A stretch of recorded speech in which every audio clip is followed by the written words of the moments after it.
Thank you very much. And this is the first meeting that I'm chairing without Sandra, who definitely took the lead in these, so please be patient with me for muddling through this. I know that we have a new member to the board. To the subcommittee, Steve Raphael. Thank you for joining us. And I'm not sure if anyone else joined since the last meeting that we should introduce, or if the rest of everyone was present for the last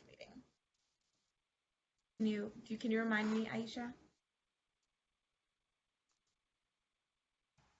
We do have a new board member, Amar Kampa Nahar. Hopefully he is on the line.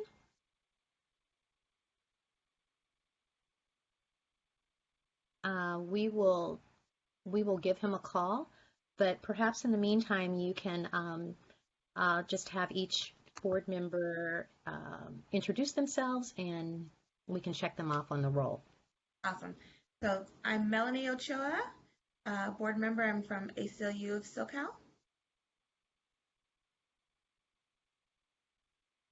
I'll popcorn to Brendan.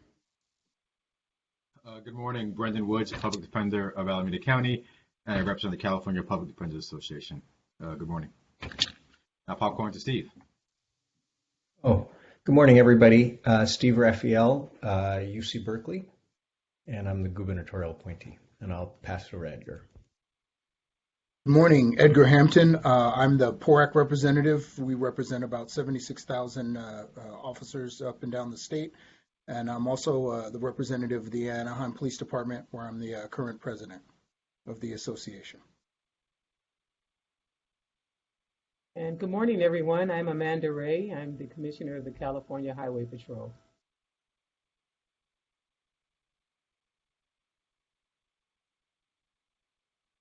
Great, thank you, everyone. And is there any board member that we've missed, either on the phone or that we don't see?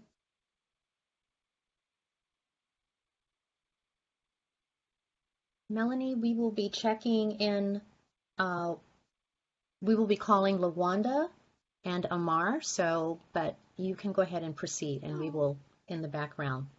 And Ronnie Vieira. So we've got 3 members that we're checking in with. Okay. But feel free to proceed. Since we have a quorum, we can go ahead and approve the minutes. Do we have anyone to make a motion to approve the minutes from our March 23rd meeting? Make the motion to approve the minutes. I'll second. So I don't know, let's just do a voice vote because I know we always ask, but let's just do it. For who will approve the minutes. Melanie Ochoa, approve. Steve Raphael, approve. Approve. Brendan Woods. Amanda Ray, approve. And I assume, are there any objections? I think those.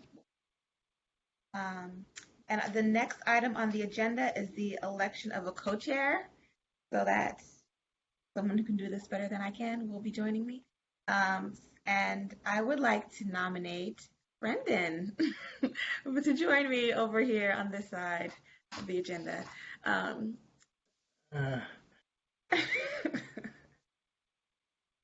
My mic's not working anymore. Your mic is working. We can take nominations and then we can have a vote. But your mic is working, Brendan. Now are you just messing with us now? Are there any other nominations? You can also nominate yourself if you would like.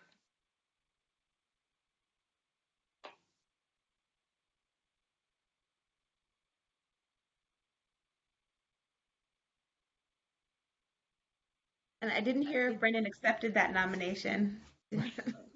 That was going to be my question. I am a little concerned because I'm not sure if I'll be seeking another term on the CPDA board. So if I'm not, then I will not be part of the RIPA board. So that's my one reservation. If And you what do, go ahead, Madeline. I was going to ask the timing of that, when you would roll off the board. Chance in November.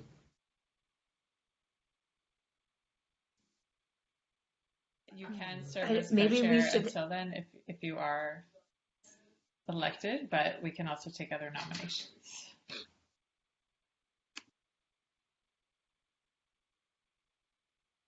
Yes, we have a lot to do between now and November. And we can have this discussion later. This is Nancy. Brendan could still serve on the RIPA board, even if he's not on the Public Defenders Board any longer, if the president of the Public Defenders Association would permit that, we would love continuity, just so, but if anybody else would like to, Brendan, would you like to nominate somebody to be the co-chair? I will be co-chair if that's, I will accept the nomination. And I'll let people know if things change. Great. I'm hearing no other nominations at this time. I think we can, do we need to vote still, Allison? Yes. Okay. Yes. All those in favor of Brendan, aye. Aye. Edgar Hampton, aye. Commissioner Ray, aye. Steve Raphael, aye. Brendan might be the only nay, but I think we have. And now, Brendan, welcome to the chair. Thank you. So, next on the agenda is the DOJ update. Who from DOJ will be giving that? Hey, good morning. This is Aisha Martin Walton, and I would just like to open the DOJ update to just give you an overview of what we have been working on and in assisting the subcommittee. So today you're going to spend a good hour and 20 minutes going over a very important course. It's Principal Policing in the Community, and it's one of 40 courses that's instructed throughout the state of California and certified by POST. So that is the primary activity today and task today. So I would just like to say, in terms of setting the stage before you begin to have the discussion, is that, as you know, AB 953 is a reflection of the values of California, and it aims to eliminate racial and identity profiling. And one important way that this bill has sought to do that is through training, making sure that every law enforcement officer knows what racial and identity profiling is and what they can do to prevent it. So as a result, POST, who is the primary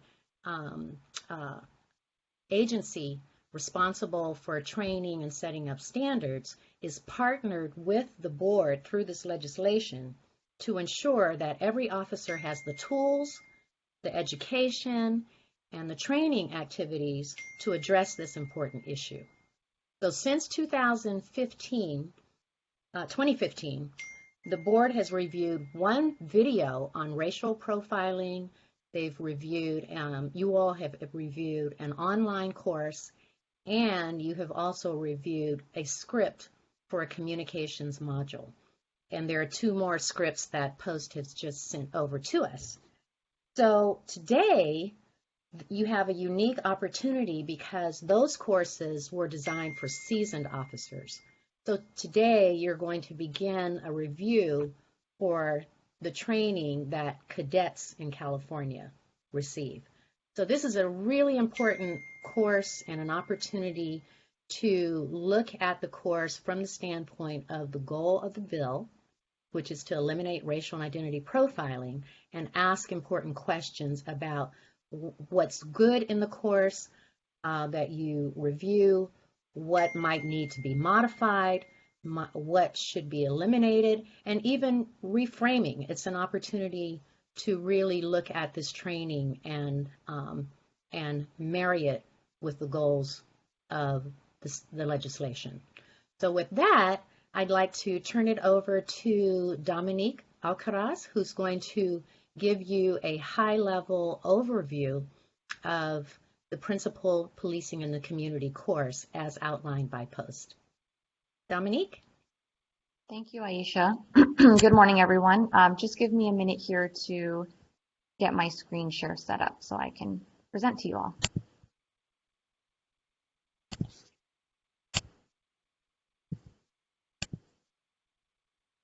All right, can everyone see my screen?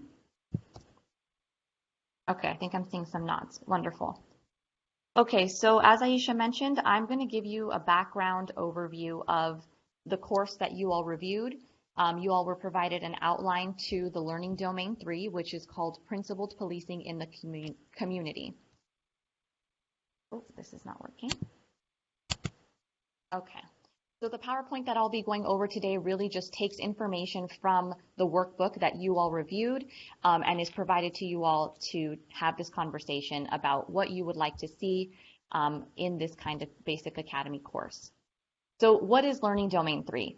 LD3 is a 26-hour basic academy course, and the purpose of this course is really to teach recruits that their role as peace officers is to work in partnership with the community to resolve and reduce problems for those who work and live in the community.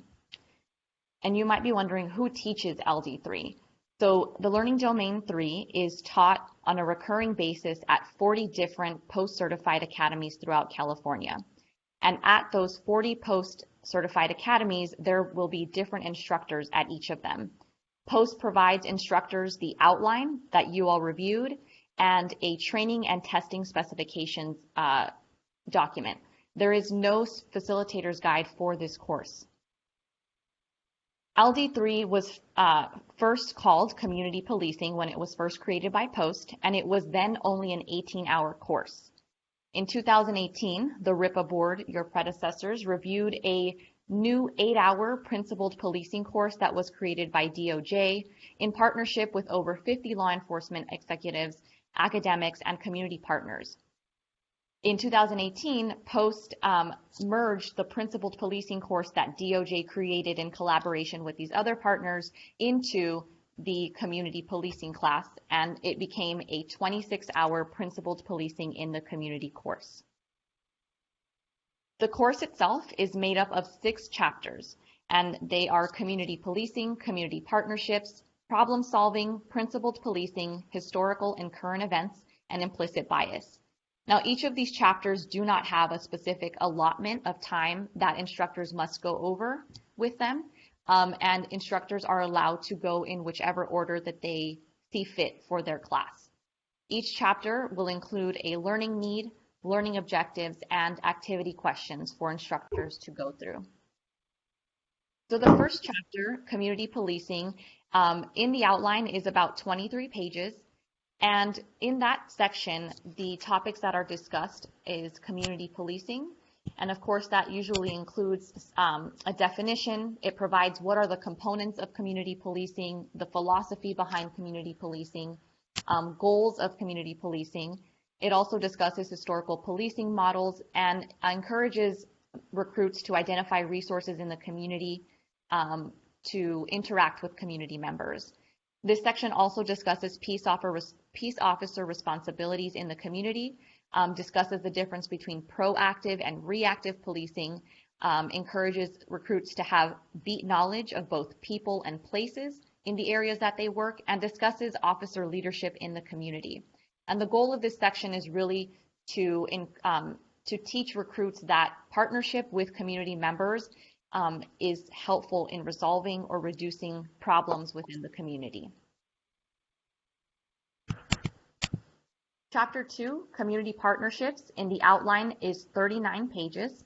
And this section, the learning need here is to teach peace officers to understand that community partnerships are ways to affect greater change than by doing them alone.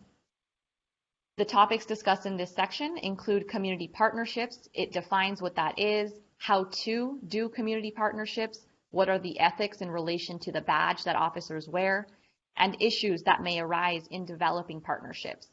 This section goes over leadership. It defines what leadership is and discusses different types of leadership skills that officers should have. There is a section on communication. It defines what communication is, goes over verbal and nonverbal communication, provides tools to assess others' communication, and encourages certain techniques for voluntary compliance from community members. This section also includes facilitation, which goes over how to facilitate community meetings on particular issues that are affecting the community. This section also goes over community mobilization, which is defined in the outline. It reviews how to educate the public and how to take an inventory of community resources. The last topic discussed in this section is Homeland Security, which revolves a lot around terrorism, immigration, and the effects of that on community policing. Chapter 3 is Problem Solving, and in the outline is about 29 pages. This chapter's learning need is to have officers recognize the effect of problem solving, how to do that in the community in order to address the underlying conditions of crime and disorder in the community. The topics discussed in this section include problem solving. They define what that is, define what a problem is, talk about crime prevention, different types of problem solving strategies. There's a discussion on what a crime triangle is and discusses a broken windows theory of policing. This section also goes over different types of crime prevention, talks about crime risk factors, crime prevention through environmental design, and crime prevention through programs in the community. The next chapter is principled policing, and in the outline, this section is 11 pages long. The goal of this section is to teach officers to recognize how principled policing contributes to both the legitimacy of law enforcement and can benefit the officer, community, and the agency. The topics discussed, of course, are principled policing. It defines what that is in this chapter, discusses the 4 components of procedural justice, talks about the benefits or potential benefits of procedural justice, how to apply procedural justice, and how all of that is tied to the law enforcement mission. This section also touches on, in a higher level, on cultural competency, because cultural competency is a wholly different learning domain in the basic academy. The section also touches on implicit and explicit bias, discusses more about legitimacy, defines what that is, and talks about other types of justice in addition to procedural justice. Chapter 5 is on historical and current events. In the outline, this section is also 11 pages, and the goal of this section is to teach cadets what the effect of historical and current events has on the perspectives of law enforcement and of the community. This section discusses historical and current events, specifically outlines Jim Crow laws, segregation, voting, and redlining. This section also discusses the idea of a community bank account, which talks about how these historical and current events are deposits and withdrawals to the community bank. This section also discusses cynicism and skepticism, and this is cynicism and skepticism of both law enforcement and the community. Chapter 6 is on implicit bias, and in the outline is 3 pages. This section's learning need is to get officers to recognize the existence of implicit bias and to understand how it can influence their decision-making and procedural justice. This section talks about implicit bias. It defines what that is. It talks about the influences of implicit bias on officers' decision-making and explains the difference between implicit bias and explicit bias. The last piece of the outline that you all reviewed is a supplementary materials guide, which is about I almost said 100, about 1.5 pages. And in that section, you will see suggested readings and references that support the information in this course. And these materials are materials that were released between 1994 and 2004. The topics in that supplementary materials guide are community policing, problem-oriented policing and problem solving, and problem-based learning and training. So this was just a high-level overview of the things that are included in this class that you all reviewed through the outline. I am now going to hand it over to Melanie to get you all started on your discussion, but we will be here if you have questions or need our assistance. Thank you. Thank you for that, Dominique. And I just, before we jump in, did any other board members join, or are we additional introductions that need to be made? Oh, there's Luanda. Morning, Luanda. Do you want to introduce yourself?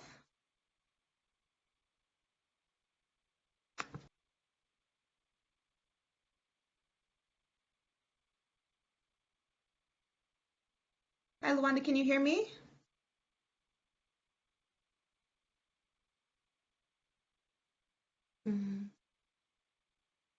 Luanda, can you hear me? Okay, so I think we might be having some connection issues with Luanda. If you can, we'll just have her introduce herself when she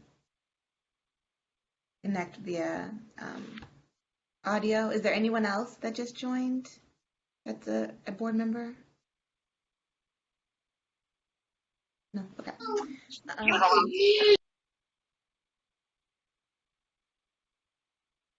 Okay, so we can, I know some folks also were able to observe the training for this learning domain, or at least part of it. So if they have any additional insights from the way in which this is actually finding out all the information from others from our. I can't tell who's not muted. So if folks have other insights that they'd like to provide based on their experiences observing some of this, that would be great. And I'm happy to kind of walk us through the different sections and initial comments. I definitely have a lot of comments throughout the whole thing. So I can start us off, and then happy to get maybe overall views, and then we can go kind of walk through the different sections to get more specific comments. And is someone from Post here to answer any questions or take feedback, or is this just going to the DOJ for incorporation into the report? I don't know if anyone can answer that. Yes, your comments will be compiled for the report and to Post, but we do have representatives. I believe Megan Katafi from Post is on the line, and she may have a couple of colleagues. So there are Post folks here if you have questions. Okay, great. So yeah, so if folks have any questions that could use some clarification or anything, feel free to raise them. I appreciate. May I ask a question? Just a clarifying about the workbooks. So I did read through most of it, and I was just interested a little bit in the activities section, where a lot of times there were scenarios posed to trainees at Post, and I don't know if these were written and if they had the chance to discuss them with experienced officers, or how those were incorporated in the curriculums. That was one of the questions I had.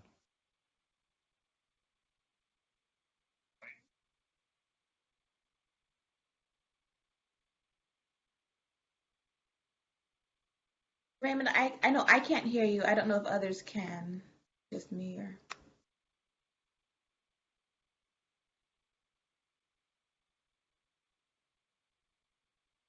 Still can't hear you if you're talking.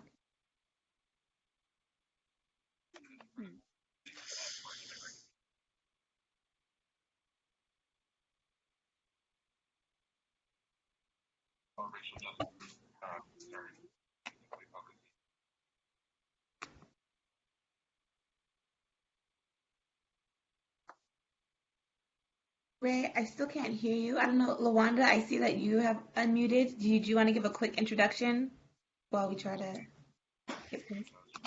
Good morning, everyone. Sorry I'm late in attending the meeting. Had a couple of technical difficulties, but I'm here. Great, thank you. Ray, I still can't hear you if you're talking.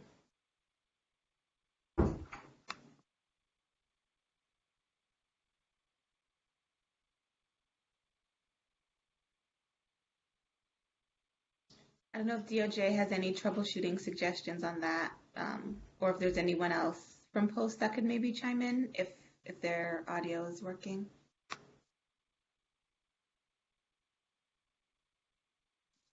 This is Anna with Can DOJ. you hear me? The only suggestion I have is under settings, there's an option to select the microphone. And you may try that, Mr. Nana Diego.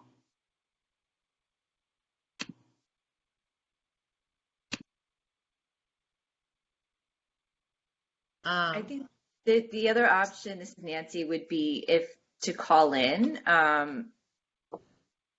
and on your cell phone and mute your video microphone.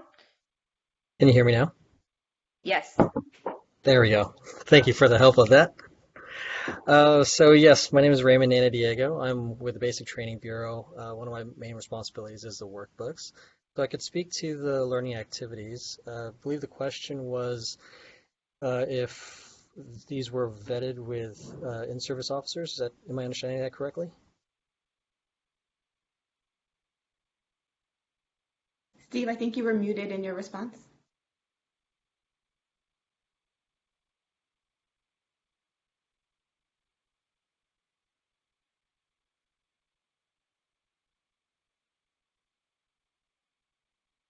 Steve, you're muted.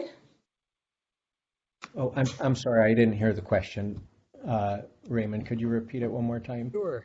Yes. No, I just wanted to double check, make sure I understood your question. If the learning activities in the workbook were vetted through in-service officers, is that correct? Oh, no, I was just asking, once they're completed, is there a sort of after the fact attempt to go over the responses with people who are experienced officers, or do participants get to share them with one another and to think through their appropriate answer? Yeah. Okay, great. Yeah, so in these learning activities and these questions in the workbooks don't provide an answer because the instructional design of it is intended that the recruits would read these books before coming into the classroom, have some discussions with themselves, or if they're a learner that likes to learn by themselves, they can bring those questions into the classroom, have those discussions with the instructor. And then in a lot of cases, some of the instructors are in-service officers as well, and subject matter experts kind of in their own right. So the idea is that they would have more of an adult learning discussion dynamic in the classroom to help their understanding at a higher level of critical thinking.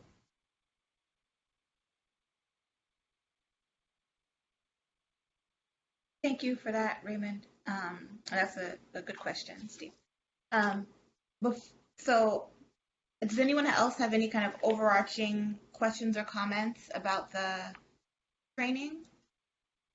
This is Brendan. I was just curious, what, maybe we can't get an answer, but the thought process behind not having a facilitator's guide for the course. I was just curious about that, and are there thoughts about doing that? That seems like it could be a little bit instructive, and it would help us maybe better evaluate the materials in front of us. Sure. So in regards to a facilitator's guide, there are some resources that were designed to help the instructors as they go along. One of them is a PowerPoint that helps to guide the instructor through the learning activities with the recruits in the classroom. But overall, for every learning domain in the Academy, the training testing specifications that are codified in regulation is the required content that they teach, and then this supplements their presentation as well.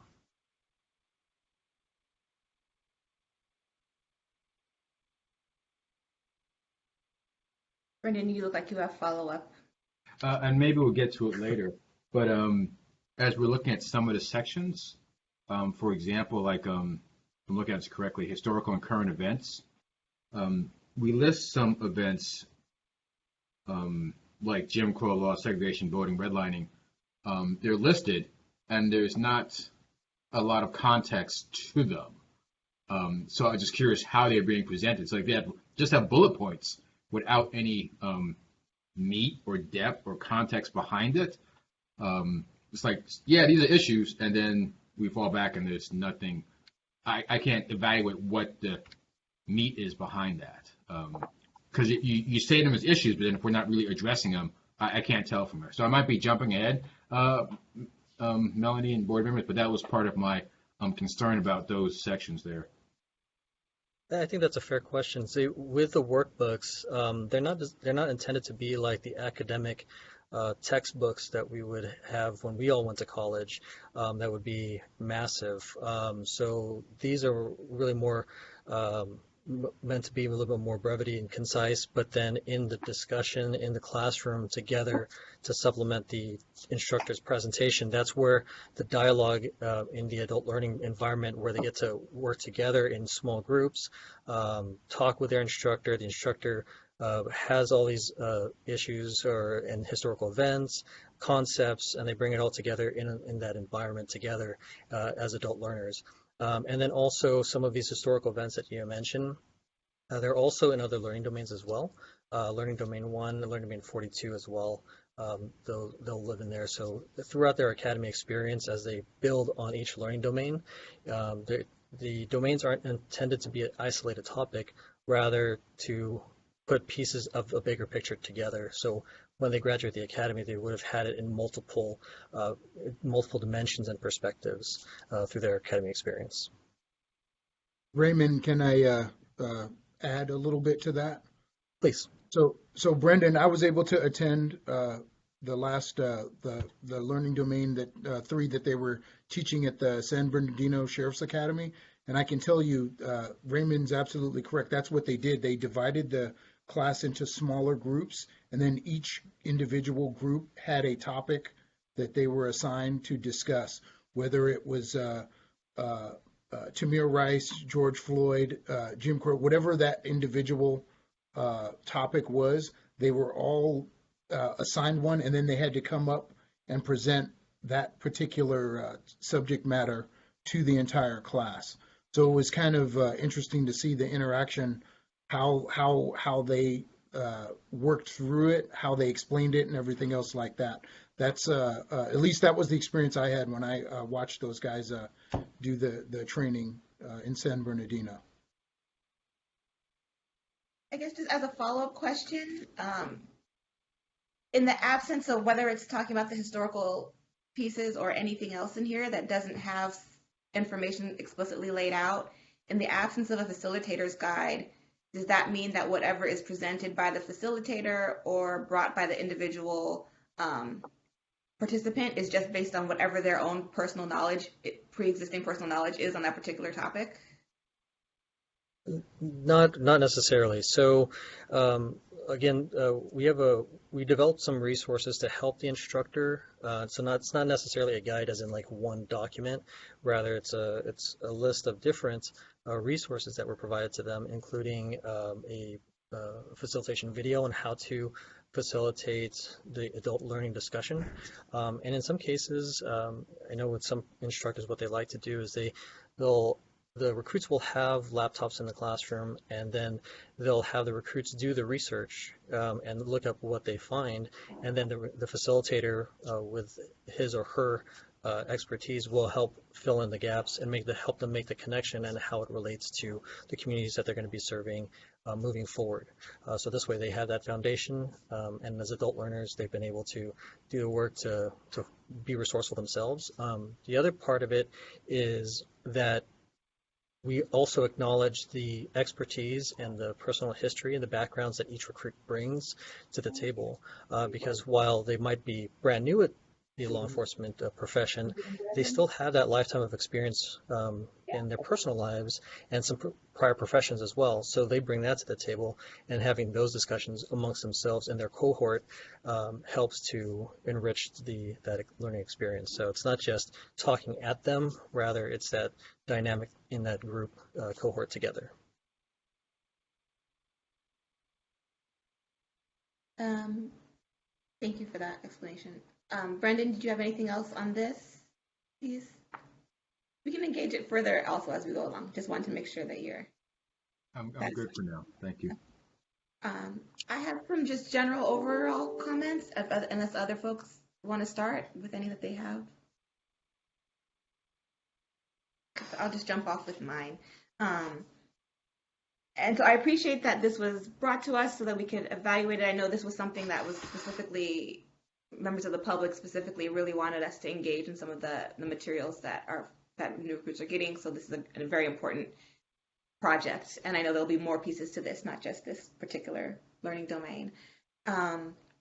One kind of overall comment that I had or concern that I had in walking through this material is that it doesn't seem to consider or introduce even the idea that there's variation in the reality of diverse experiences with police, usually around racial lines in terms of what communities want and how they experience police intervention. It seems to kind of presume that the same sets of policing actions are seen as goods in the different communities. And I think that if, as this suggests, community policing is a philosophy that should permeate the entire department, I think, and that should be responsive to community needs. I think it should acknowledge that not all communities want police to serve the types of roles and functions that are presented in here. And I think that needs to be kind of, if this is the introduction of officers to this, to the idea of policing and the relationship with the community, I think that should be presented as, put in their mind as a possibility, because I think that not all folks experience policing in the same way. So like the suggestion that like the public wants to see police and that makes them feel safe. Not all communities feel more safe when they see more police. And so I think acknowledging that there could be significant disparities that can't be addressed just by the individual officer action, but by kind of departmental decisions about what they do, should be presented to officers, because at some point these officers on the street might be the officers making the decisions later on in terms of how things are deployed and et cetera. So I think acknowledging that is important in the framework. And I would like to see that as part of the discussion. I think I saw Raymond popping on. I don't know if you wanted to respond to that. Sure, I'm happy to. I totally I respect what you said, and I'd like to add that with the Basic Academy, we provide a statewide application foundation, but then with their training, especially as they go along into the field training program, a lot of these concepts, all these concepts are revisited in that live experience, but then now they're in that environment for the communities that they will serve primarily. And so in the field training manual and their ongoing 12-week minimum training with a field training officer, community partnerships, the local organizations in the area, the value of building those partnerships together, that is also included in the field training program. So I think you're onto something where the learning domain in and of itself, if we were to look at it by itself, does look very standardized, like at a minimum, but it's the building block that we start from, and then with those instructors, and then the cohort that they have as the academy, and then the interaction that they get together as adult learners, then we develop and nurture more of that personal connection in that local community that they'll be serving. Great. I just think part of that initial building block should absolutely be like interrogating that question, so that when they engage further down the line with their communities, that's an option that they're seeing, like maybe this community doesn't actually want us to engage in these additional ways, versus rejecting that point of view offhand. Yeah. Absolutely. I think because every community has their own nuances and personal needs, and the relationship is going to be different from one metropolitan city, say down south, versus a rural community up in the north. So, I think that's important to acknowledge as well. Were there other kind of universal comments? If not, we can start going through the different sections. Did others have universal questions? Luanda, I see you're off mute. Are you trying to jump in? Oh, no, I supported you on that because we see that a lot in law enforcement, that they're using this, what we call the cookie cutter for everyone, and it doesn't work. Even in the same law enforcement agency, there's different communities that they service, and they need to police based on the community, not based on the standard that they have, because sometimes the standard could it victimizes certain people sometimes. And they're saying they're following protocol, they're following the rules. This is how they were trained. So we're very concerned on any type of training, especially when you're talking about people of color communities and how they are treated. And when you make these decisions, they would like to be included at the table when these decisions are made. They want their voices to be heard, because it may be a little different, even though you may be trained, for instance, under LAPD, but we may be in a little community inside of South Central LA that our behavior doesn't require you to be so forceful to us, because we may be hanging out or just maybe with a car club or a bike club and just hanging out, and you feel as though the way we look and the way we're acting, you feel as though you have the authority to come in and start searching everyone and questioning. Yeah, we think it needs, we're not down with the standardized policing. Not at all.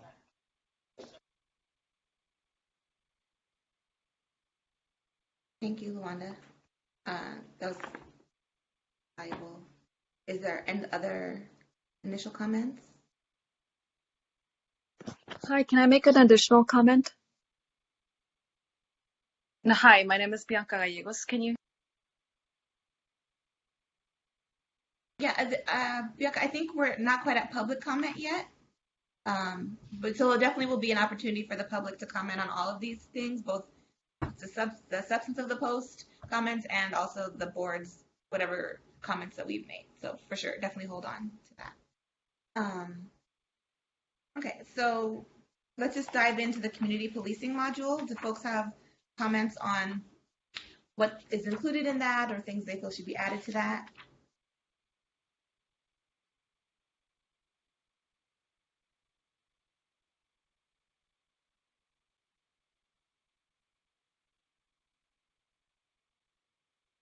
I can start out with some of my comments. Oh, Steve, you go ahead. Yeah, Melanie, just to build on Luanda's comments and maybe some of the concerns about cultural competency, there's a lot in there about knowing the beat, knowing the areas, and getting to know community members.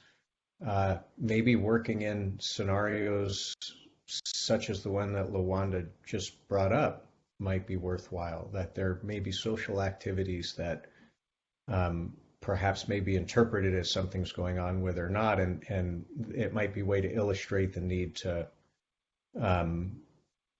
add context and meaning to getting to know what's occurring within a beat, and also engaging the community and deciding what the appropriate way to police is. So perhaps there's room, think about integrating these different units with an eye on sort of avoiding situations where people that are not doing anything wrong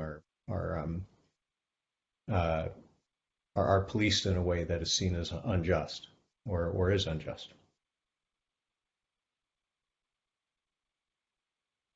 Thank you, Steve. And that's what I'm saying, because certain areas you can have a car show and everyone is allowed to participate without harassment. And then in South Central, sometimes you have a car show and everybody pulling the car show is going to be taken out of their car. T-shirts are going to be pulled up. What rules does that say? Taking pictures of it. And it's somehow degrading to see that happening. There's no law to say you have to be done like this, but they saying if you're having a car show in certain areas, they have the right to do this to you. So that's what we're saying. There's a difference. And yeah, taking pictures of people pulling up their T-shirts. I guess they're looking for tattoos or whatever. But in other areas, you can go to a car show. You ain't asked to get out your car and show anything. So that's just one example of how it can be, policing in certain areas. So I definitely hear, Steve, about the incorporation of cultural competencies throughout. I think that's valuable. But I also think Lawanda is more speaking to kind of disparate treatment in that certain activities are viewed as criminal in certain areas where others are not. And I don't know that that's a cultural competency question rather than a bias question, perhaps. So we can definitely, there could be multiple ways to incorporate the examples like Lawanda is raising throughout. I think, so I had some additional comments on this section, and I think the premise of the section but also permeating throughout, is the idea that police are the appropriate response to public safety, or quality of life, and that they should be solving problems within the community. And again, I think we should, if this is the framework that we're giving officers to enter into the force, I think we should be presenting the idea that officers cannot solve all public safety or public health concerns, and should be connecting or deferring to other agencies. And I think this is actually an ongoing issue that we see, even in areas where, at least in LA, we've seen where individuals or organizations are even granted the explicit responsibility to resolve issues like violence interrupters that are, hired or sponsored by the Board of Supervisors, and the deputies are supposed to be connecting folks to them and to their services, and they don't see that as part of their duty or part of their role. And I think if as this suggests, like officers should feel vested in the public health of a community, they should feel compelled to, connect folks who need services to those that can provide them, and even if the officers themselves are not the ones that kind of solve the problem. And I think incorporating that into the way officers see their role in a community is going to be crucial and should start kind of at the beginning. Another point in here on page 19, or I-9, talking about what makes officers effective, suggests that kind of enforcing all possible laws and rules and regulations is helpful to the well-being of a community. And I'm not sure that, serving kind of ticky-tack violations, which lead to fees and fines and all kinds of other penalties, is actually helping the community. And also, as Lawanda kind of pointed out, we don't see this as being applied throughout, right? The officers, there is just not enough police capability to enforce all of these things in all of the places in which police operate, and this election to do it in certain places both results in bias, or is in part driven by bias, results in disparities in outcomes, makes folks feel less safe in their own communities. And I think the way that this is presented kind of suggests that community safety equals enforcement of all laws to the max degree possible. And I just want to make sure that is not, even if not intended, not implicitly kind of presented as a suggestion here. Also, in talking about the proactive approach to policing and deterring potential offenders, in reality, I think a lot of this often proactive policing turns into suppression policing, and high enforcement against people the law enforcement identifies as potential offenders, which we've seen as being racialized and inaccurate. And I think if we need to demonstrate that, I think LAPD's experience with the IG there, identifying kind of racially biased and inaccuracies in their predictive policing program, which led to kind of the dissolution of a lot of aspects of that program. So I think this kind of pre-crime approach by enforcing kind of suppressive policing on folks that they think will be a cause of concern for the community, I don't know that that is actually consistent with serving the community's best interests. And I think we want to maybe interrogate that a bit more and not suggest that that is necessarily the correct way to approach, and how difficult it is to, even if they were going to do that, to do it in a way that is accurate and not excessive and harmful. I think so. On 112, we talk about maintaining order is about ensuring this particular quality of life, but there are kind of varying views on what is a quality of life, and especially kind of the idea that police don't necessarily make all people feel safe.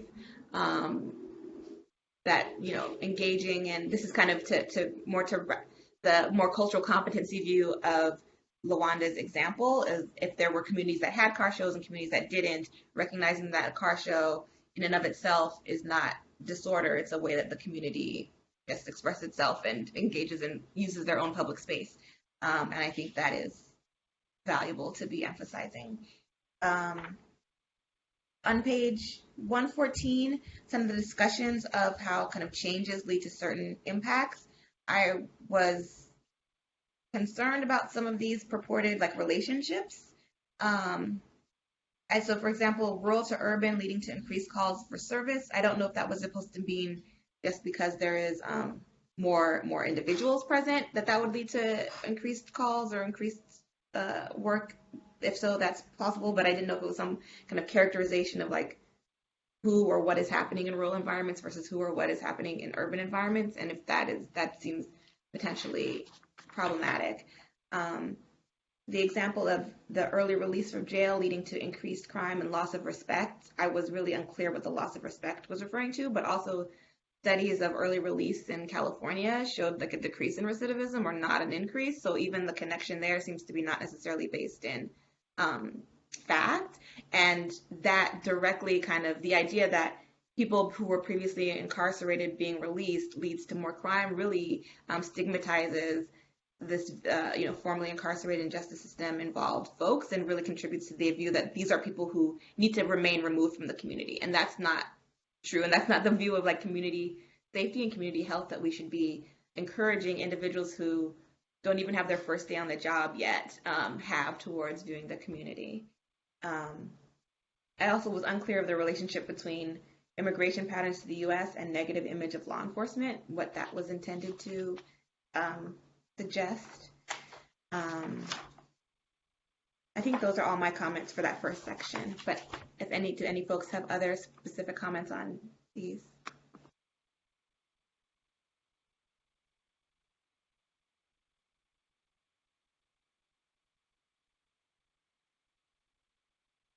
If no other comments on chapter 1, then we can go to chapter 2, which is the community partnerships section. I'm sorry, this is Brendan, I'm gonna jump in. Does anyone else have comments also? So I guess one thing I was curious about that I kept going over and over in my head was the definition of community policing. And for some reason, I think before reading this, I kept thinking that community policing was primarily effort to improve relationships with the police in the community. And I thought that was kind of the baseline as to what we should be doing. I'm not sure I get that sentiment from reading the section. I think I was just mistaken. It seems to be more so addressing crime, and the way I feel it reads is getting community to help police address crime and stop crime and arrest people. That's just one thing I kept coming up as I read it. One thing in section 1:7, when we talk about the history, I think it's a missed opportunity to raise the history of slave patrols and how to interact with policing. I think we missed that there and should possibly be included in that section. I had the same concerns, some of that Melody mentioned also, or maybe this was not covered. I had an issue with 112 when we talk about the action being to patrol the community in a highly visible manner and influence on the community. I think that's an issue. I'm not sure that the presence of police being visible makes people feel safer. If we think about some of the most affluent neighborhoods, you don't see police ever. So I had an issue with that and how we view policing. In some of the most safe communities, there are no police that are visible. And I think the visible police presence on certain communities makes them just feel more policed and not more safe. I noted the same comments that Melanie did. She said it much more eloquently than I could in section 114 as it relates to rural to urban and also ethnic group representation. Those two things were issues for me. And then the jail overcrowding, early release programs. Studies have shown that it's not causing an increase of crime or loss of respect. I think those are big issues. Because when you begin to put that out there as rhetoric or dialogue or what's going to occur, and police end up believing that, and they don't want to support early release programs or programming that will help people not recidivate. And then also the cultural diversity, the possible negative impact on law enforcement. I'm struggling with that really, really hard, really hard. So those are my comments, just to echo some things that Melanie said in section 1.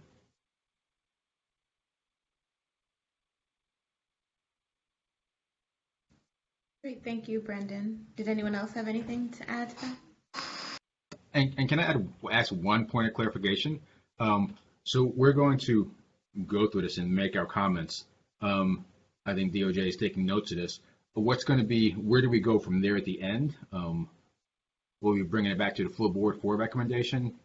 I'm just curious about that.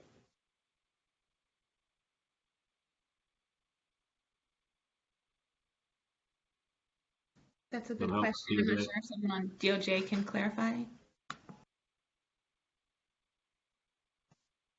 Aisha, did you want to jump in?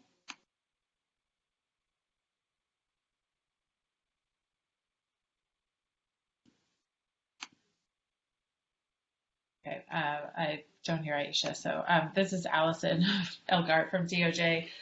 We will compile all of these comments from all of you. We can continue. There are a few options at the end of this meeting, but we can write all of these comments up and they will become part of the RIPA report. So at the end, you know, similar to other years, but these are obviously more extensive because this is a more in-depth review, we will compile all of the comments from all of you, they'll go into the RIPA report, and then we can wait to hear from Post about how they will incorporate this feedback. But this will become part of the report, so the larger board will be able to see these and can decide, you know, everyone can decide whether to endorse them, or there may be, things that the larger board has questions about. So they'll become part of the report that will be presented in the October meeting. And then there can be a discussion about, you know, how it's written up in the report for that meeting, what you all want to change, if there are things you all would like to add. And then we can hear from Post about how they would like to incorporate, you know, or respond to the feedback.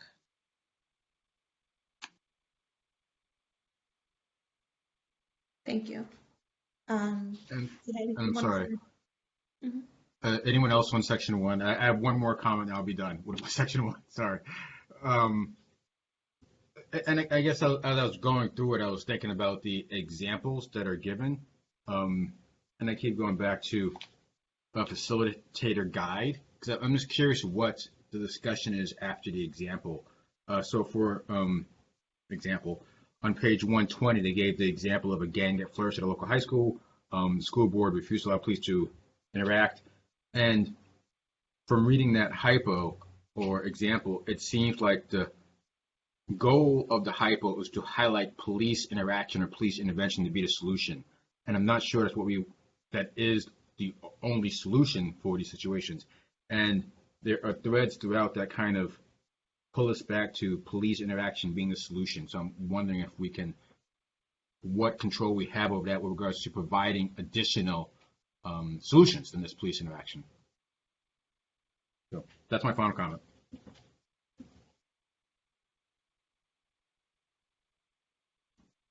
Thank you for that, Brendan. And that was a comment that I had, I feel like, throughout, because it's unclear seems to suggest that police, again, are the solution to a wide variety of problems, but it's unclear what other than, invoking the criminal legal system or the threat of invoking the criminal legal system is a solution that's being presented here.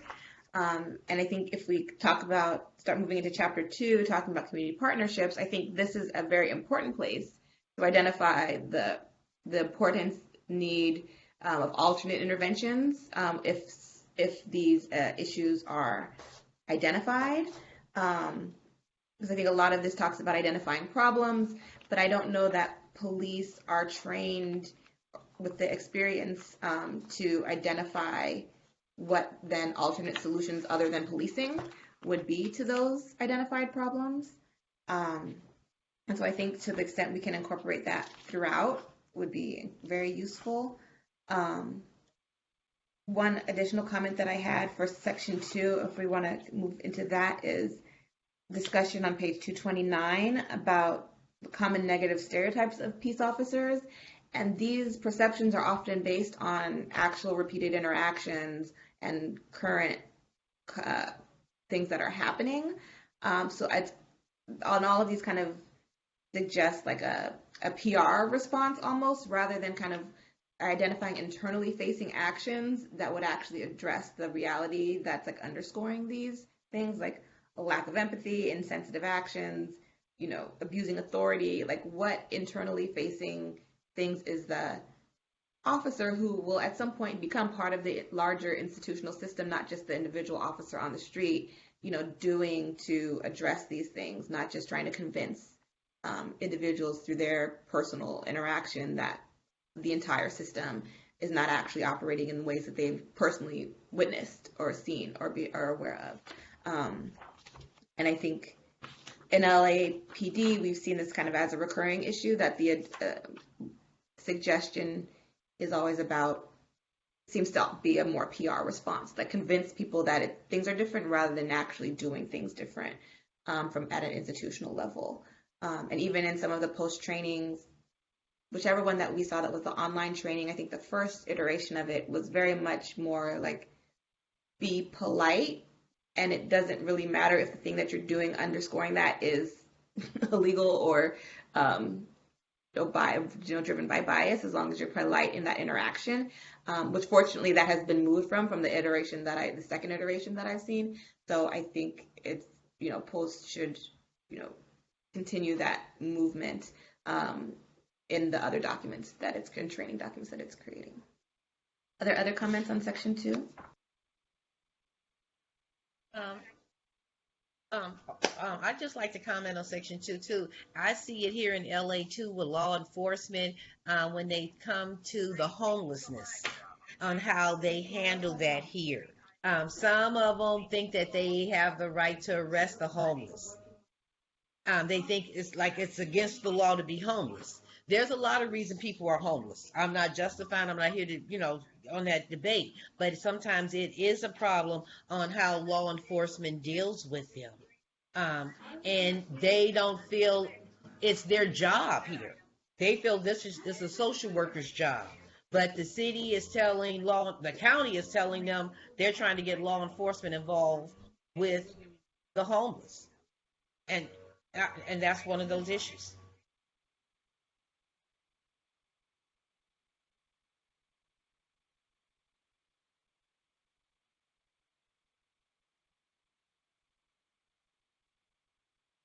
Thanks, Wanda. I just had to step away for 1 second. Thank you for that example. Are there other comments on section 2?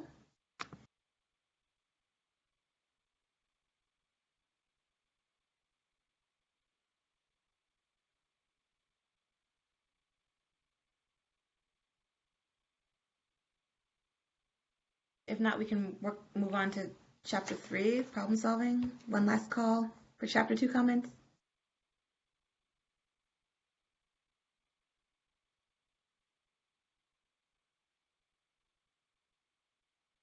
I see you have something. I'm going to reserve the right to come back to one section there. I'm sorry. The nonverbal danger signals on 215.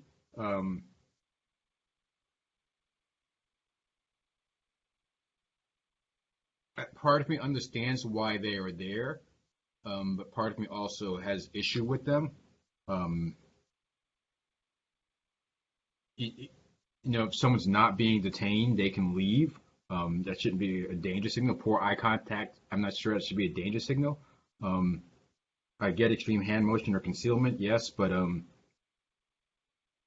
the first two feel like, in some ways, normal interactions with police officers that any teenage kid would do. So those two kind of concern me. I guess I would need more law enforcement input on those two, but so I was struggling with those two that were included. I think here might also be, jumping off of Brendan's comment, might be a good place to, intertwine it with the bias piece, because if we see from actual case law and experience, it's completely diametrically opposed actions are viewed as equally suspicious, right? Staying, leaving, making eye contact, not making eye contact, the same. So I think it's not really a question of the actual action. It's rather the, underlying perception of the officer, of the person with whom they're engaging. And I think this would be a good place to recognize that, while this is suggesting to do exactly that, I think on the bias side, we say, don't, be more consistent in how you are interpreting these things, because you allow, if you're not, you allow your kind of explicit or implicit biases be the actual driving factor in your decision-making process. And as we see from the RIPA data, in terms of, consent searches, where officers, perceive some kind of suspicion, but they don't have actual, sufficient legal basis to search, that Blacks and Latinos are way more subject to that, and they're also way less likely to actually be producing contraband in searches of whites. And so these kind of implicit cues that are not necessarily articulable are actually frequently wrong when they're attributed to, certain categories of folks. So I think acknowledging that as a reality of how policing currently operates, particularly in relying on these kind of nonverbal or, minor social cues, is actually, is important to include in this perhaps, and it allows you to weave in some of the more the bias elements as well too.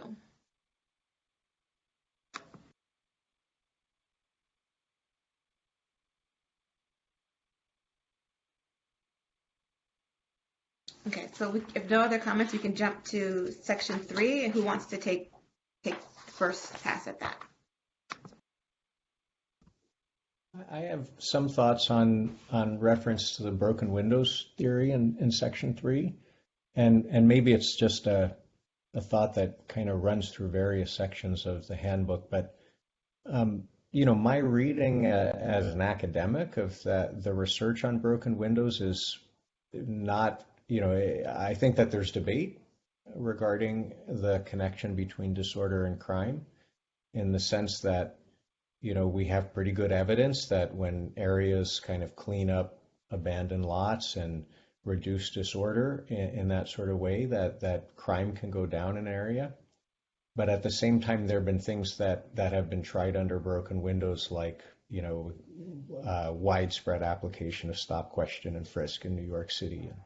And that sort of thing that people thought were impacting crime, and then they stopped doing it and nothing happened to crime. And so there's, perhaps not as much certainty about the value of that as a crime fighting strategy that is conveyed sort of the way it would be presented to a young trainee here. And so I found that a little, concerning. And in particular, especially if it leads to the philosophy that I have to crack down on everything that I see, and I'm going to, eliminate disorder at all costs, no matter how minor. If that has residual impacts of, stopping a lot of people, questioning a lot of people, searching a lot of people, and it happens disproportionately one community than another, there might be some short-term gain in order, but a longer-term loss in terms of, community cooperation and trust. And it's hard to get any sense of that trade-off when it's presented so black and white as here's a theory, by this particular political scientist that has been very influential, without sort of getting into the nuance. And I realize the whole world's not academic, and people have to make decisions and do things, right? But at the same time, sometimes when things are presented with such certainty and the research isn't quite there, maybe there could be some way to alter the language to add a little bit of, this has been shown in some instances to create a lot of tension in the community, and to think carefully about what the recommendations are for thinking about the world in a broken windows way.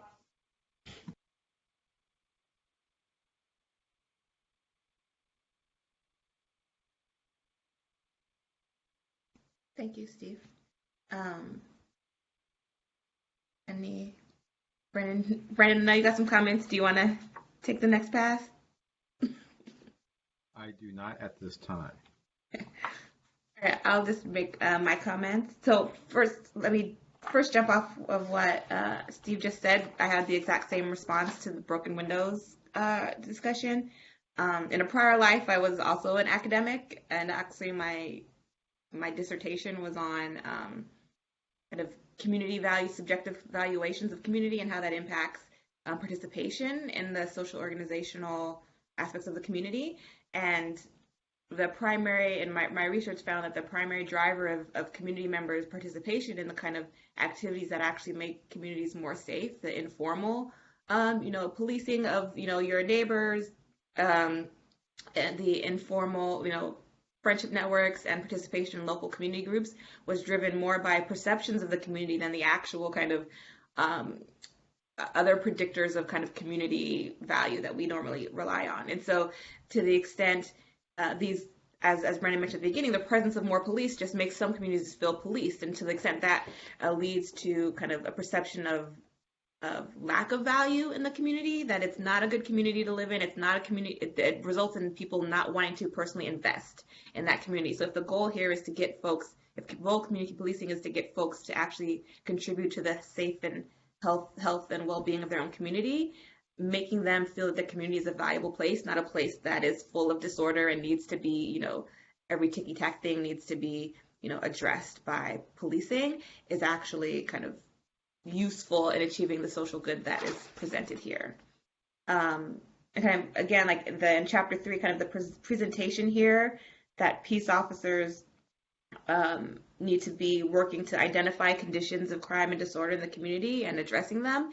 I think, again, we should consider are the police of the appropriate actor? Do they have the tools and the training to know what kind of non-policing interventions would actually address these, causes and conditions of crime? To what extent are they being trained and informed how, interactions with police actually contribute to these disorder, right? That it interrupts various other pro-social engagements with the community, how it arrests and other types of detentions, et cetera, impact community members beyond just assisting officers in extracting folks from the community who they perceive as contributing to crime.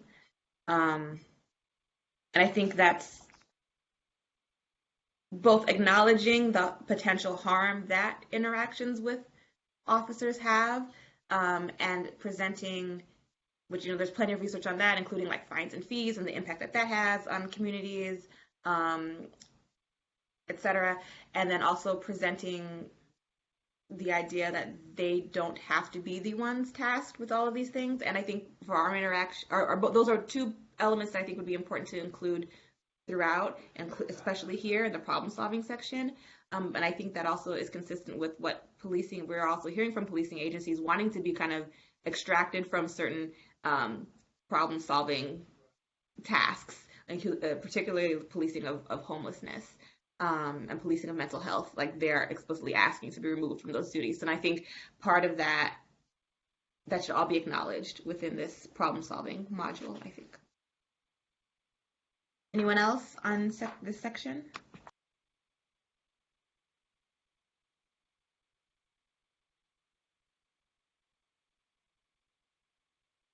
Chapter 4, does anyone want to jump this off?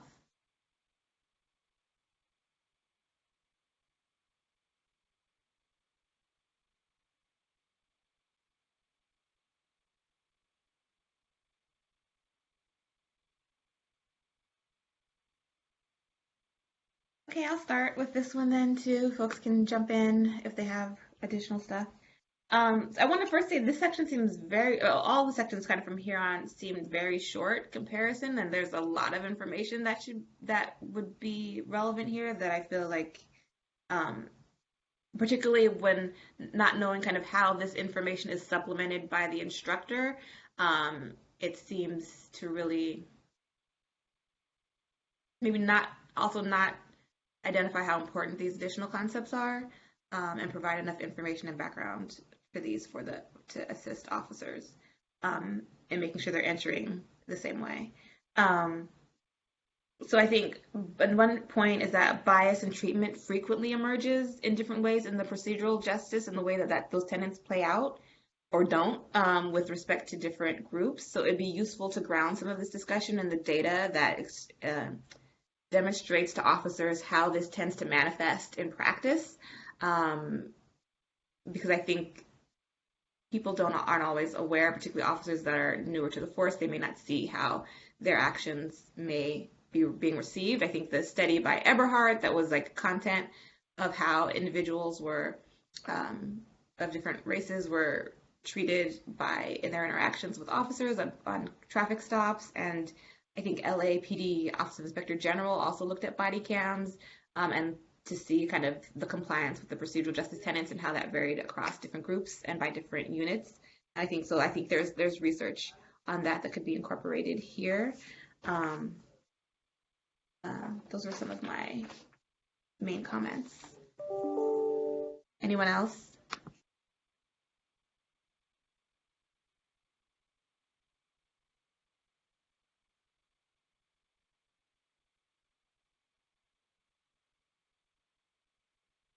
All right.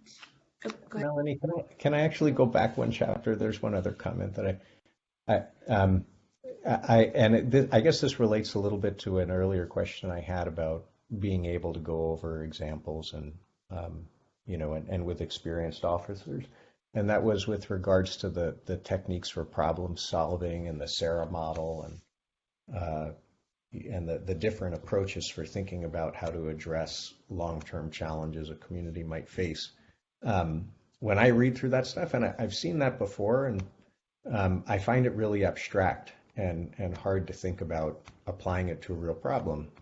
And I wonder, in particular for those, what's the in-classroom content and the real-world applications of that particular approach to policing that could be used to sort of make it real for young trainees. Just one other thought. And I haven't seen what happens in the classroom. I think others on the committee may have, but I haven't.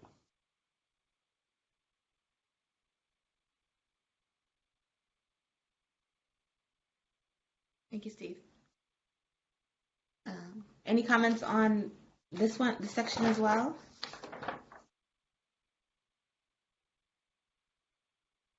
If not, we can move to. I'm sorry, Melanie. So I feel like a broken record a little bit. It's just hard to, at least for me, to evaluate. I don't want to add more work with regards to actually sitting down and going through a course. It's hard to evaluate it without seeing what's said and without a trainer's guide. It just seems. I think these sections are important and they seem very cursory, like kind of skimming the surface, and I just that's my concern. And it lays out the types of justice, and it goes from the position. I think, and maybe I'm reading it incorrectly, that procedural justice is the right form of justice, and maybe not giving any real consideration to restorative justice as a real possible outcome. And so I guess those are my issues with that section. And then we get into the next section, section 5, as I mentioned earlier, it just I know there are other modules that discuss it, but it seems like this is a missed opportunity to discuss the historical context of policing and where we at and how we got here. just listing those topics doesn't seem like it's enough for me.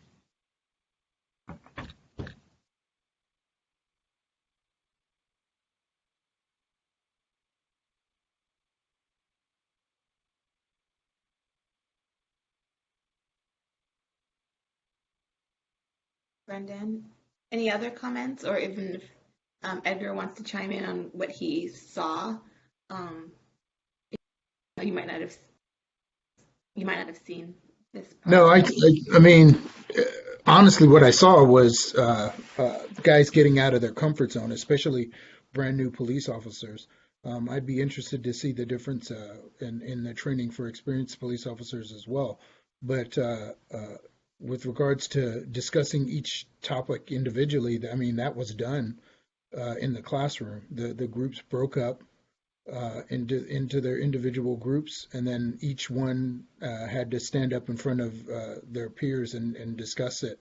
And one of the topics was, hey, why do you guys think this affected, how do you think this affected the community was one of the questions that each and every one of them had to answer. And with regards to how that played out, hey, do you now understand why this particular incident and the effect it had on the community and things like that? I think that was done. I don't know if that was the outlier, but I can tell you that at least the class that I observed, that was done. The individuals were discussing the whatever particular incident they had there as a topic, and then they had to discuss, the how it affected the community, how it affected law enforcement perception in the communities, and everything else like that. That was done. Can I ask a follow-up question? Sure. And so they're giving, I guess, sounds like they're broad, overarching training about this. And then are they given then tools or suggestions with regards to how to identify X action that might be occurring based on bias when they're in the field? What tools are they given to self-identify and then self-correct? Or are they given those steps to go through? I can speak on initially what this particular instructor, what he did was, which I found absolutely fascinating. What he did was he had them all write down what their stereotypes or biases that they might have for any particular community. Then he told them, okay, I want you to fold that up and put it in your on your desk. We're going to collect them. So everyone was comfortable writing what they had to write because they thought the initial assumption was going to be that they were going to turn them in for the into the class. Then he goes, okay, I want everyone to stand up and read what you put on that sheet of paper. And if you could have seen the looks on their faces when they were confronted with, oh crap, now I have to actually, read aloud what I put on that sheet of paper. And in my opinion, what that does is that gets people comfortable with having those uncomfortable conversations, because now everyone in the class got to hear, individual biases that they had, or that they felt comfortable enough when they thought it was going to be an anonymous thing. Now they had to read aloud what their particular bias was.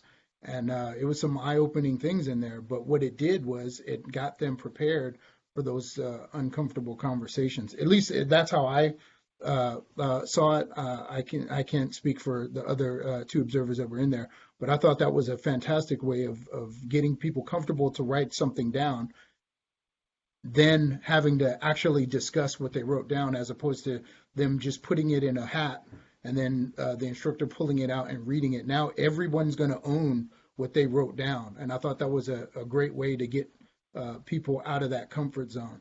But there was a lot of discussion as to, hey, how could we have done this better? Do you understand the effects of this incident and the effects that it had on the community? Do you guys understand why it's important that we have to do better, that we have to improve on what we have to get done to make that partnership more complete with the community?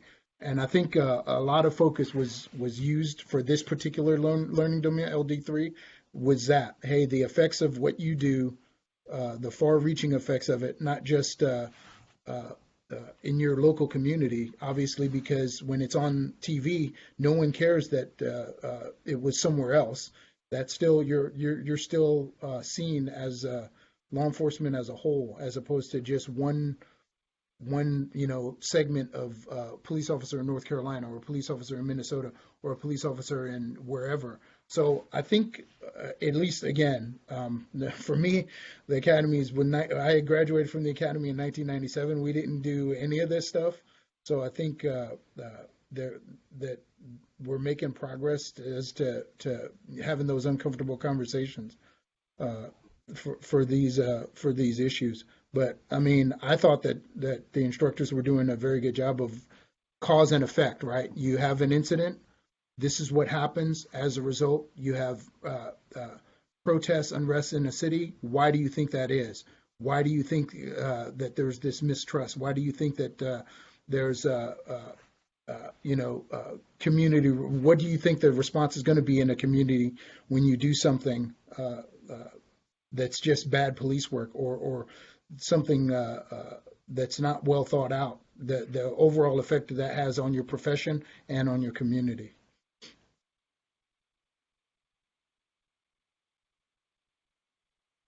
Thank you, Edgar. I don't know if Brandon, you had more comments on that, or we can jump to chapter 5, because I know we need to leave some time for public comment. And then we're leading so I know, did you want to jump off with chapter 5, Brandon? Because I know you had some comments on that. Sure. Co-chair, Chair Woods? Yeah, I'll be brief. I think it's what I said earlier, being brief. The section appears to be brief. We're missing, I think, items with regards to the historical development of policing. When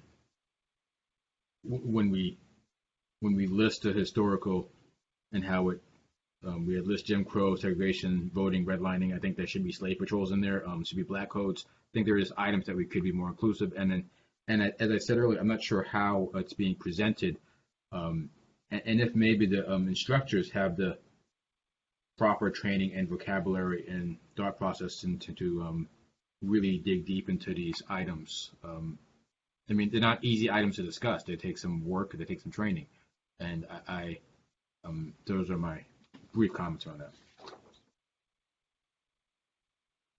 I'll add some additional comments. Just for one, it talks about the first line on page 5.3 talks about historical and current events affecting community perspectives, and I don't see anything about contemporary events. And I think we don't have to reach back to Jim Crow or even outside of California to find innumerable instances and that would impact individuals' perceptions of policing. And I think while it can be an individual incident that kind of spurs the community's response, I think we should also incorporate the fact that the institutional response to that incident is also partly what makes individuals feel a particular way about an entire department or the entire institution of policing because of the way that it responds to these incidents. When an individual is killed under circumstances that really question the legality of that instance, or if there's other things that happen, the wagons get circled, and so that's the way that's seen as endorsing, that conduct, and so I think that should be something that's incorporated in here, so that the individuals and the agency take ownership of how they've contributed to this perception. It's not just misunderstandings. Also, the premise that police were historically required to enforce laws that suppress civil rights, I don't know that that is an accurate presentation of how the historical policing actually impacts people's current day views of police.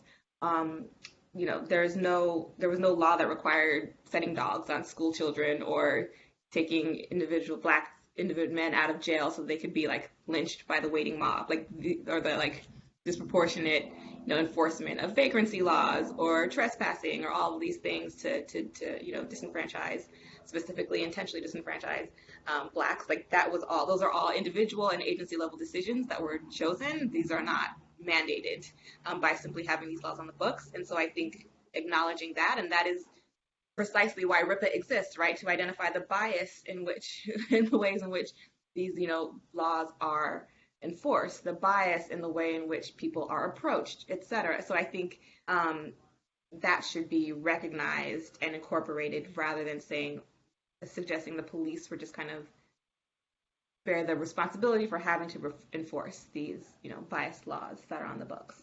And again, they were very, very short on that. And I think to the extent these things are mentioned, I don't know that, like Brendan mentioned, like including slave patrols, like just what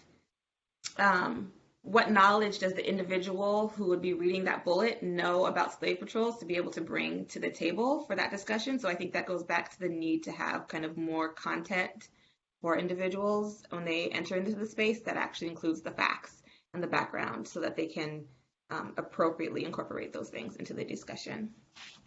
All right. Any more questions on points on Chapter 5? And whoever, if you have any more, you can jump into Section 6 too, if you have any more questions. This is Brendan again. I'm sorry. I guess I'm trying to be polite. Maybe I shouldn't. The Section 5 and 6, I think in some ways should be the most critical parts of this document. And they're the smallest, and we have the least to discuss about them because they have the least information contained in them. So I know we're making progress when it comes to training of police, but it seems like these two chapters, 5 and 6, are critical to address where we are currently with the state of policing in the community. And so I guess it's just disappointing to see the lack of depth, the lack of content, the lack of specificity in those two sections. So and I guess that jumps us into Section 6. Just real quickly before, I don't know if anyone has more comments, are folks okay extending this meeting potentially like 15, 20 minutes just to make sure that we have enough time for public comment? Thumbs up if you're okay with extending a little bit. Awesome, thank you. Other comments on 5 or 6? I have a quick comment. I like the metaphor used in this setting about the community bank account, and I remember seeing it on the post video training and sort of the scenarios that were played out, because it's just a good vehicle for thinking about how an individual action might be impacting an agency and a community overall. And it might be worthwhile thinking about it as a bank account where everybody has checkbook on the same account and a deposit book on the same account, and we can think about what that means. But it could be developed further, right? And I do think that is a useful way of thinking about one's position in any organization, right? But I think in this instance, I think it's powerful and effective.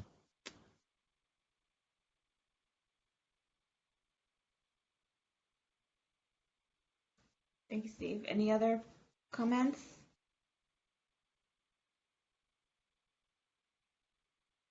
Hey, this is Amanda. I think when I'm listening to Brandon, I'm listening to a lot of the comments, and they're really, really helpful for us in moving forward with providing training to our personnel. So really, thank you, Steve, for saying something about what you guys like about training and things that you think are positive that we can put forth. But I really would like to see you come to one of the training classes and to be able to actually look at how the information is presented, because it's kind of tough just to go from an outline and not have that perspective of what the instructor is actually saying. So I think that would be very beneficial to actually have a conversation after seeing the actual curriculum. So just not sure what you guys think about that. Because I know we have one that's coming up in August that we invited the board to. So I would really, really, really love to see some people take advantage of coming and actually participating in the class and the curriculum.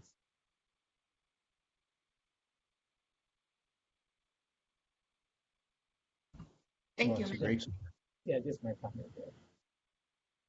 Thank you. Steve, did you have something more to say? I thought you had unmuted. For myself? I thought Steve had another comment. No? Okay, sorry. And I guess I'll just add one additional comment for chapter 6. Again, to echo Brendan's point that this is very short, and that it could talk about, there's a reference to explicit bias, but it's not incorporated. I think maybe this section, if not separately included in the explicit bias section, incorporating explicit bias into the section that just talks about different forms of bias. And I think at minimum, it should include examples of both and how it manifests in policing. And I think because of the RIPA data, we have plenty. And I think that's just, I guess, I just want to make these real for officers because I think it's easy from our interaction with like engaging and advocacy around policing departments. I feel like it's hard for them to acknowledge or recognize that they are contributing to these things without being shown the information that shows how they are. And I think that's helpful for getting them kind of over the mental hump that it's not me, or not understanding how it manifests in ways that they maybe aren't thinking about through this policing process. And I think that is, those examples are given during the training. So I think those are things that you will see. But you can't put every example inside of an outline. I think as the post representative was stating earlier, this is kind of this is just the basis from which the instructors to go from to be able to provide instruction. And as Edgar was talking about when he attended it, that's where they expound upon everything that's inside of this document. So I'm really, a lot of the things that you guys were stating, I've been writing so that we can go back and see where there's probably, I mean, that's the whole goal of this, and that's the whole goal of why we're here, is to see areas where we can improve and make sure that we're providing the service that we want to provide and the service that we aim to provide. So, and a lot of this information, I mean, although remembering this is one learning domain, and this information is talked about and is instructed on throughout other domains all the way through, be it EEO, be it going through our professional values, our mission. All those things are going to continue to talk about these documents. So I would love for, just to really get that feedback after some of you have an opportunity to attend and to actually see how this information is presented. That's would be very helpful. Excuse me. That's wonderful. This is a great discussion. This is Aisha. Chair Melanie, I just wanted to let you know that Ronnie Vieira is on the call now, and also new member Amar Kappa Nahar. And Ronnie actually attended the San Bernardino course. Great, thank you. Do you guys both want to introduce yourselves? Of course. Hello, everybody. Good morning. My name is Ronaldo Villeda. I go by Ronnie. And I wanted to see if maybe I could just give a couple comments from what I saw in San Bernardino. Well, first of all, it was amazing just to be able to have access to the training and be able to sit in. But I did see a couple things that kind of came to mind for me, given the fact my background, right? I'm a formerly incarcerated individual. I've been in the juvenile justice system, and it was a little triggering for me to be back inside of a place surrounded by law enforcement, but more so like things that really, the thing that really, I guess, spoke out to me was when they were talking about implicit and explicit biases. I think the facilitator, they did a great job in explaining what implicit and explicit